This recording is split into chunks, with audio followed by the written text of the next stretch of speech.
امروز شما در دنیا ملت‌های زیادی رو می‌بینید که بر هر کدام از اونها یک دستگاه قدرت متشکل از چند انسان، اونم انسان‌هایی که از خود این مردم قوی‌تر نیستن، دارن حکومت میکنن و مثل یک بچه‌ای که مهار شتری رو به دست بگیره و هر جا که میخواد او رو ببره، شتر رام این ملت رو به هر جا که دلشون میخواد میبرن و مصالح او رو هم در نظر نمیگیرن.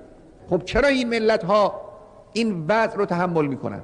وقتی در درون خودشون دچار ترسند، دچار طمعند، وقتی از یک پلیس موظف از قبل اون قدرت ها میترسند و از او حساب میبرند و جرأت اظهار وجود نمی کنند و جرأت نفس کشیدن نمی کنند، وقتی از مرگ میترسند، از بیکاری میترسند، از گرسنگی میترسند، از ناراحتی و سختی میترسند، لازمه طبیعیش اینه که اسیر اسارت‌ها و زنجیرهای بیرون از وجود خودشون هم میشن.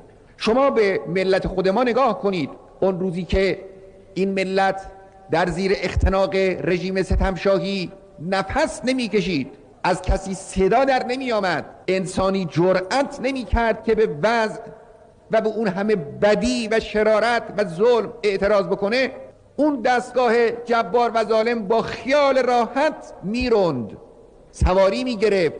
چرا نگیره؟ اون روزی که مردم ما حصار ترس رو شکستند، حصار طمع رو شکستند، کاسب از درآمد روزانه‌اش صرف نظر کرد، دانشجو از درس این ترمش صرف نظر کرد، کارگر از درآمد اندک و ناچیزش صرف نظر کرد، نظامی از اون امتیازاتی که داشت صرف نظر کرد. مردم از زنجیرهای درونی خودشون وقتی آزاد شدن، لازمش این شد که ریختن توی خیابانها، مشتها رو گره کردن.